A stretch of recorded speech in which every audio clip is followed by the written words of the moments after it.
Encore votre dans le canapé comme d'hab. C'est parce que je ne prends que des cas difficiles à défendre. Si je prenais les plus simples, j'aurais plus de cheveux. Ça va, c'est mieux comme ça? J'ai commencé les peurs. Ouais. Et tu comptes faire quoi aujourd'hui à part rien? Mais fous-moi la paix, putain! Je te fais chier, moi! Non? Bon, alors? Tu sais que ça fait quand même plus d'un an que t'as pas sorti de vidéo sur ta chaîne YouTube. Ouais, je sais, ouais. Ouais, mais je sais plus quoi dire dessus, alors. Je sais pas, moi, bah t'as qu'à faire comme tous les autres font. Des tutos make-up et des tags à la con? Ouais, bah non, merci. Mais c'est de la merde ça. Je sais pas. Ah, tu regardes quoi là? Bah, Orange is the New Black. Et ben voilà. T'as qu'à donner ton avis dessus. C'est la mode en ce moment de donner son avis sur tout. Bon allez, debout là! Ah, c'est bon, j'y vais, ça va, ça va, ça va.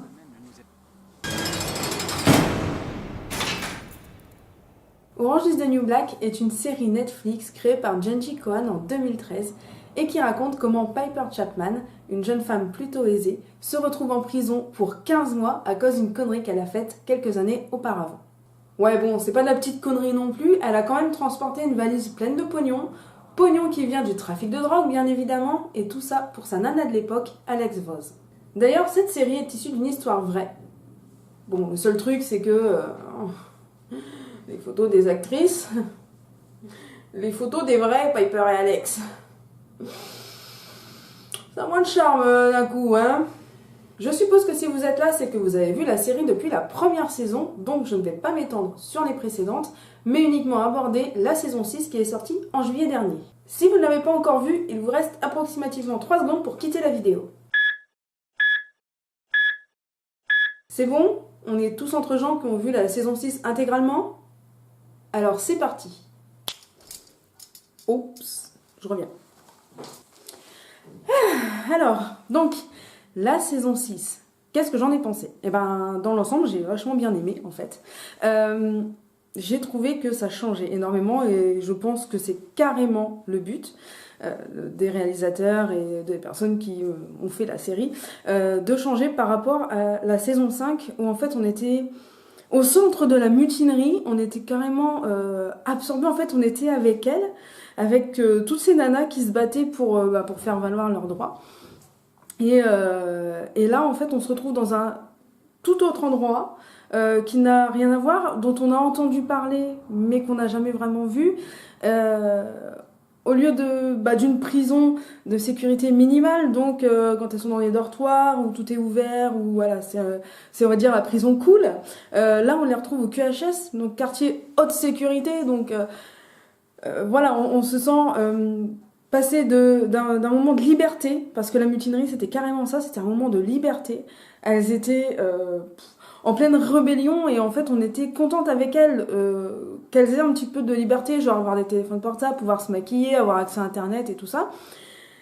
Et là on les retrouve bloquées dans des cellules. Au passage, le premier épisode est totalement chelou. C'est quoi? Je sais pas, je sais pas, je sais pas ce qui s'est passé. Mais disons que quand j'ai lancé la série, j'ai regardé le premier épisode, je me suis dit, mais qu'est-ce que c'est? Qu'est-ce qu'ils nous font? C'est Orange is the New Black ou c'est une blague? C'est quoi? C'est un délire des actrices? Et après, on redescend vite quand même sur Terre. Évidemment, vous voyez à quel moment je veux dire. Ça fait bizarre, voilà, ça fait bizarre. Et c'est vrai qu'en fait, du coup, la saison 6, elle est axée sur beaucoup moins de personnages. C'est pas un reproche que je fais à la série, mais c'est vrai que les 5 saisons précédentes, on avait beaucoup de personnages. Alors effectivement, c'est vrai que du coup, tout le monde y trouvait son compte, hein. Il y a des gens qui s'attachaient à l'un, des autres qui s'attachaient à un autre, voilà. Là, c'est centré sur un petit groupe de personnes, et en plus, il y a toute cette histoire de clan, de gang un petit peu là, de prison avec les deux sœurs et leur désaccord, on va dire.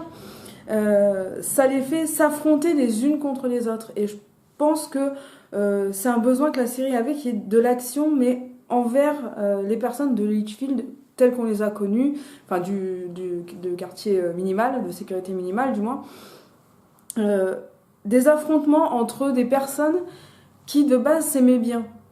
Voilà.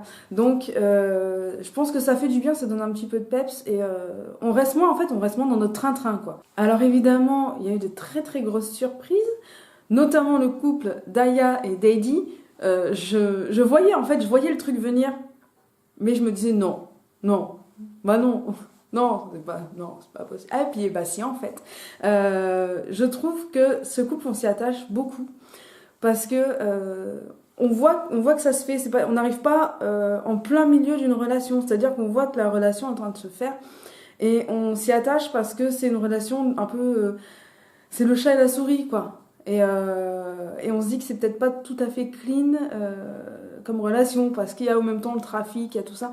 Mais en tout cas, ce couple, je le trouve attachant et je trouve que c'est très bien d'avoir changé un petit peu de bord Daya, même si je ne sais pas si elle était hétéro 100% avant. Mais en tout cas, je trouve que c'est bien aussi. Et cette phrase, lesbienne pour la peine, voilà, je trouve que, ouais. Franchement, je la trouve très bien trouvée. Je sais pas si c'est une phrase qui existait avant la série ou pas, mais en tout cas, je trouve que cette phrase, elle est génialissime. Alors, le petit reproche quand même que je peux faire à la série depuis quelques saisons, vous allez dire, mais quelle grosse dégueulasse, je trouve qu'il y a quand même moins de scènes de cul. Et c'est dommage. Parce que c'était bien, les scènes de cul. Maintenant, je vous laisse dire quelle grosse dégueulasse. Voilà, merci. Sinon, au niveau des gardiens, parce qu'il n'y a pas que les détenus quand même, hein, il y a aussi des gardiens. Et les gardiens, je trouve que sur cette saison, ils sont... C'est pas le niveau de Piscatella. C'est pas ce niveau-là, le niveau de méchanceté, de cruauté, limite un peu vengeance. Là, on est plus sur un jeu. Et d'ailleurs, ils font leur petite ligue avec leurs poings et tout dans leur côté. J'ai trouvé ça à la fois horrible, parce que parier sur des êtres humains, sur les actions des êtres humains, à savoir qui va se suicider, qui va faire ci, qui va faire ça, c'est horrible, clairement horrible. Mais bon, c'est de la fiction, donc ça nous fait marrer, voilà. Peut-être que ça se passe en vrai, ça s'est peut-être déjà passé en vrai, j'ai pas lu les bouquins desquels la série est tirée, mais je trouve que c'est vraiment... ça m'a fait marrer de cruauté en fait. C'est-à-dire, j'ai rigolé tellement, c'était cruel de faire ça. J'aurais vraiment pas aimé être à la place de ces nanas-là, sur qui on parie sur leur vie, on parie sur plein de petits détails. Tout ça pour marquer des points et gagner une ligue à la con entre gardiens, quoi. Je trouve ça à la fois horrible, à la fois marrant. Et c'est tout l'univers de cette série que j'apprécie beaucoup. C'est le côté, on est dans une prison, on est donc en milieu carcéral, ce qui est quand même pas joyeux, on va dire, mais on arrive à nous faire marrer, en fait. Et c'est ça qui est beau dans cette série, c'est qu'on arrive à se marrer de la cruauté de certains êtres, alors qu'en vrai, je pense qu'on le ferait pas. Voilà, si c'était pas sur une télé qu'on le voyait et que c'était dans notre vraie vie, on n'en serait pas à ce point-là à rigoler de cette cruauté-là. Alors, il y a un truc que j'ai beaucoup apprécié aussi, c'est la jeunesse de Frida. C'est-à-dire, quand on voit le début on va dire de l'engueulade avec les sœurs. J'ai trouvé ça très intéressant. Frida, c'est un personnage que j'adore. J'adore ce personnage parce qu'elle est à la fois très attachante et horrible. Voilà, c'est-à-dire qu'on s'attache à sa cruauté. Enfin, encore une fois, on est sur le même plan.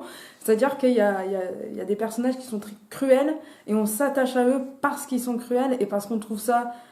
Mais génial, voilà, génial. Et même, c'est pareil hein, pour les deux sœurs, Barb et Carole. Elles sont horribles. Elles ont quand même tué leur petite sœur, volontairement, avec préméditation. C'est d'ailleurs pour ça qu'elles en ont pris pour cher. Mais je les trouve attachantes. Et alors, c'est pareil, au niveau des acteurs, je trouve que les actrices qui font Barb, Carole et Frida jeunes ont été super bien choisies.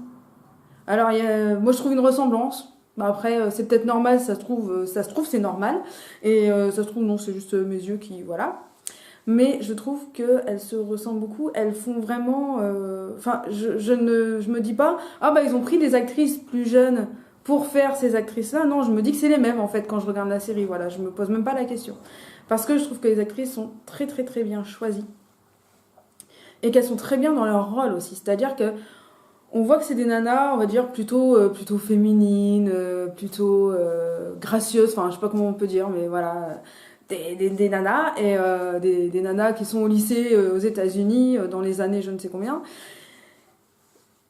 Et on voit qu'en fait, elles préméditent ce coup. de tuer leur petite sœur. Elle prémédite ça, mais ça arrive un petit peu par hasard, quoi, comme un cheveu sur la soupe. Genre, bah, si elle nous fait chier tant que ça, on n'a qu'à la buter, comme ça sera fait.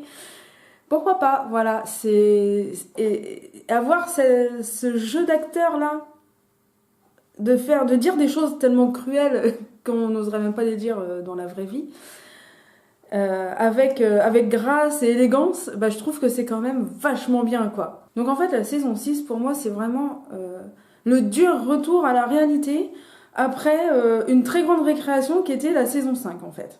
C'est-à-dire que pendant la saison 5, on était à fond dans leur mutinerie, on profitait du moment comme elles profitent de leur petit moment de liberté. Et là, la saison 6, c'est du genre blang. Voilà, ce qui se passe. Vous avez rigolé, ok, bah maintenant, c'est fini. Maintenant, on va prendre les choses sérieuses. Maintenant, les conneries que vous avez fait pendant la saison 5, elles vont se payer dans la saison 6. Et ouais, c'est comme ça que ça se passe. Alors du coup, dans cette nouvelle saison, il y a plein de personnages qu'on voit plus, genre Boo, Yoga Jones, Maritza, Soso, et puis voilà. Vous voyez un petit peu toute la clique. On les voit plus, franchement, ça m'a un petit peu attristé. Il y en a moins, il y en a beaucoup.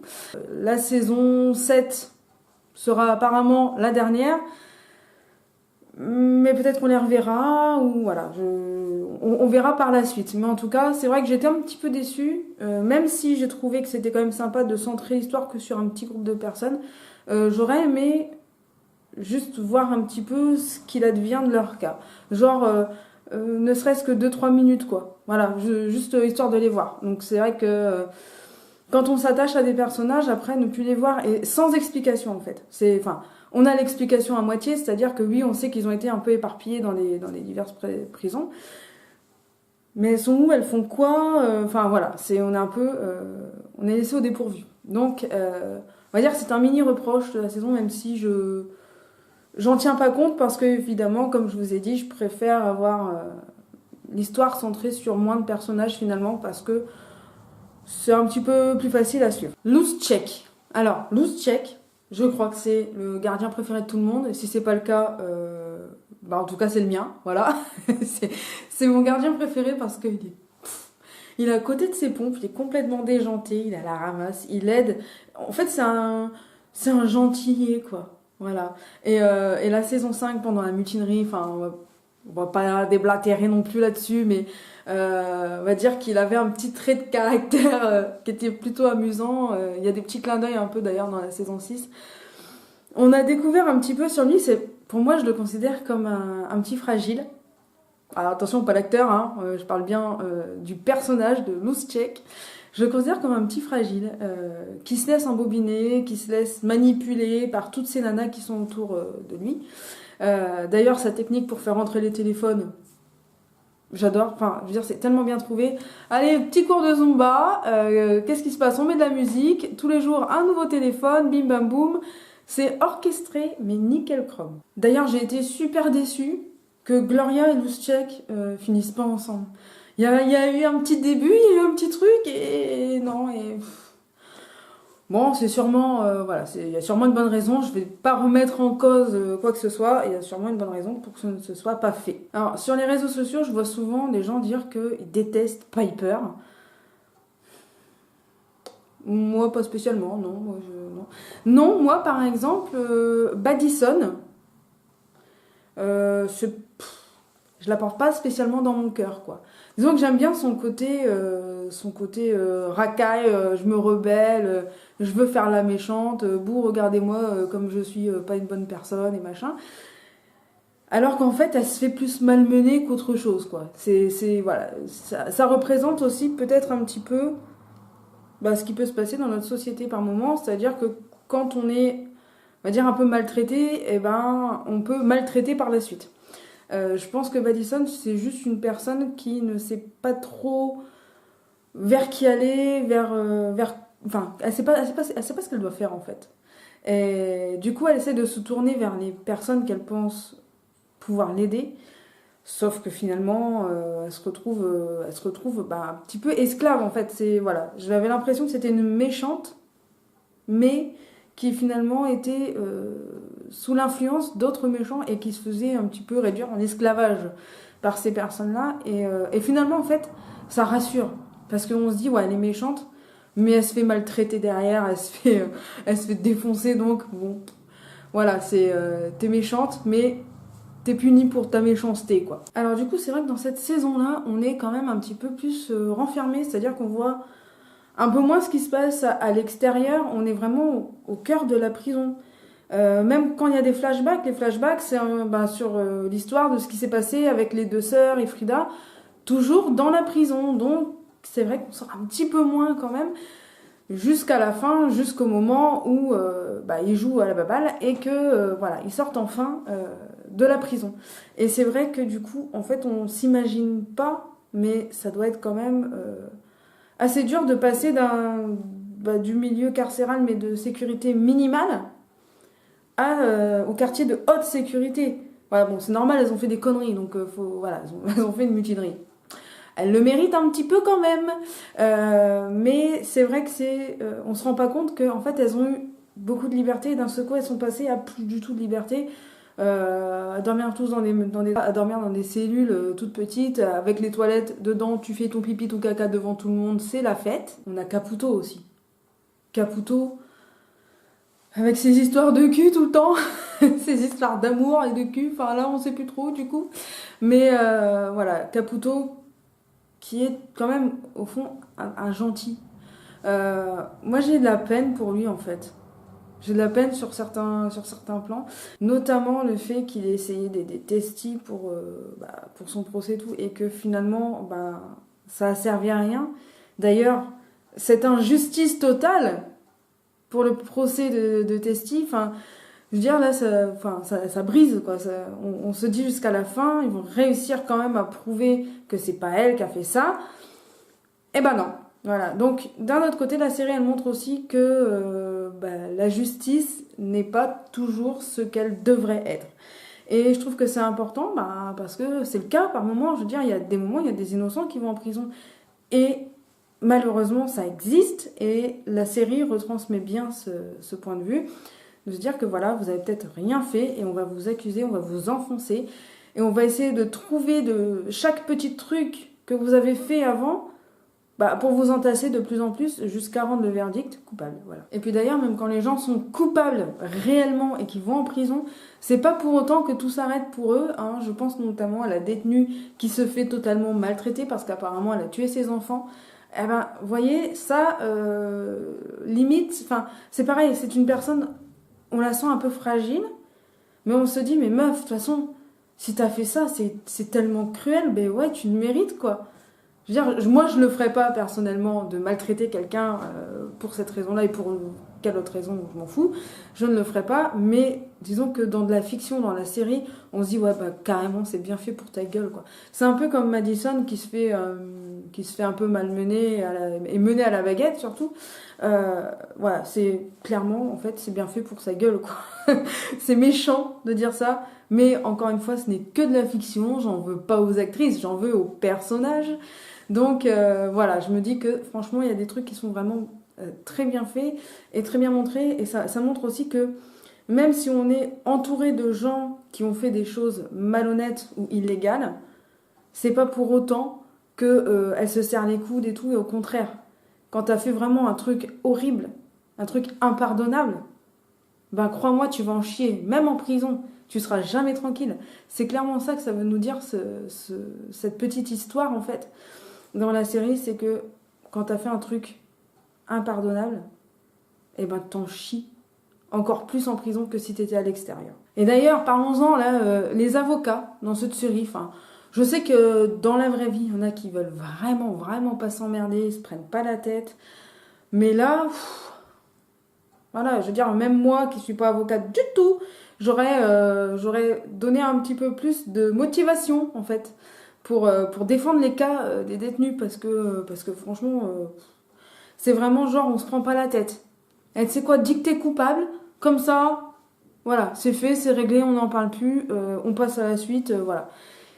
J'ai trouvé ça aussi, ces moments-là un peu horribles, où les avocats poussent les détenus à dire des choses qu'elles n'ont pas spécialement faites, mais c'est genre pour que ça aille plus vite, pour que ce soit fait, ou pour avoir une réduction de peine ou quoi que ce soit. C'est un peu...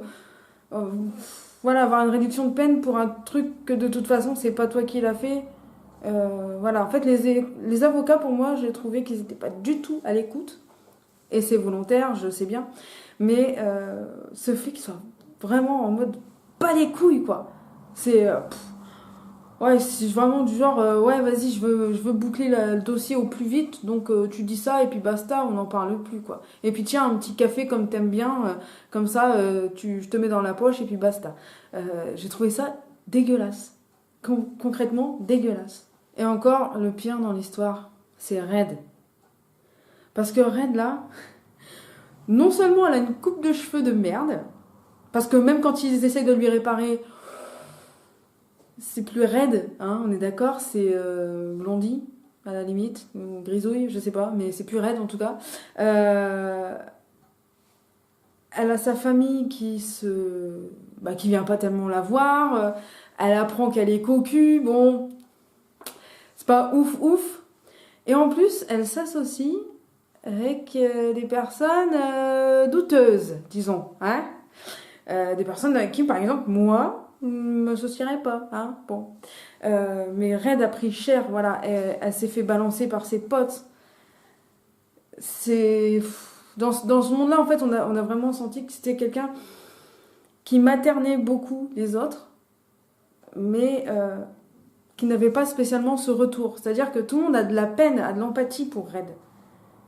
Mais personne ne peut faire quoi que ce soit pour arranger la situation, finalement. Donc, ma pauvre Red, voilà, je suis désolée pour toi de ce qui t'arrive, mais... mais voilà, enfin, vraiment, j'ai vraiment l'impression que cette situation, voilà. De toute façon, quoi qu'il fasse, quand on voit ce qui s'est passé pour Testy, quoi qu'il fasse, de toute façon, elle aura été... voilà. Et ils auraient trouvé n'importe quel moyen pour la foutre coupable. Donc, passons. Alors, il y a un truc qui m'a fait exploser de rire, c'est Alieda, en fait, ces petites magouilles, on va dire, pour trouver du boulot et tout ça, avec son truc Natural Herbal ou je sais pas quoi. Ça m'a fait marrer. Pourquoi ? Parce qu'en fait, c'est un truc qui pullule maintenant sur les réseaux sociaux. C'est des personnes qui te vendent des trucs, en fait, pour te faire maigrir, pour te faire sentir mieux, pour te faire aller mieux et tout ça. Je ne dis pas que c'est pas bien, quoi que ce soit, mais en fait, ça vraiment... La manière dont c'est amené dans la série, c'est vraiment genre, tu trouves pas de boulot ? T'inquiète pas, on en a un pour toi. Je trouve que c'est tellement bien amené, c'est tellement proche de la réalité, parce que les personnes qui fonctionnent avec ce système-là, généralement, elles sont amenées à recruter à un moment. Donc, ça m'a fait marrer, vraiment, parce que c'est proche de la réalité. Et d'ailleurs, je trouve que tout est très bien ficelé, parce qu'après, elle fait son petit trafic, elle met la drogue directement dans les pots vides, dans les pots pleins. Et ensuite, sa fille, d'ailleurs, récupère les pots vides une fois que les gardiens ont bu leur petite mixture dégueulasse. Je trouve que c'est franchement un complot, un truc... c'est très très bien organisé. Jusqu'au jour où ça marche plus et on se fait choper, évidemment, comme tout. De toute façon, elle devait se faire choper. Je veux dire, moi, quand j'ai vu le début du truc, je me suis dit, elle va se faire griller. C'est sûr que le truc, si tu le remplis pas au max, quand tu secoues, c'est obligé que ça fait du bruit. Au bout d'un moment, ils vont se faire griller, c'est obligé. Mais je trouve ça marrant qu'en fait, elle continue ses magouilles même à l'extérieur. Et qu'en plus, son mec, derrière, on se dit, mais il va péter un câble, il va la dégager, il va la quitter et tout. Et en fait, non. Lui, il se dit, ouais, bon, allez, vas-y, t'as raison, on le fait encore un peu. Et puis après c'est bon, on se fout du pognon dans la poche et basta, quoi. Et c'est toujours ces magouilles entre les gardiens, les détenus et tout. Je trouve ça ouf. Et on en parle de l'insémination artificielle que Nikki fait à Blanca. What the fuck? C'est tellement épique.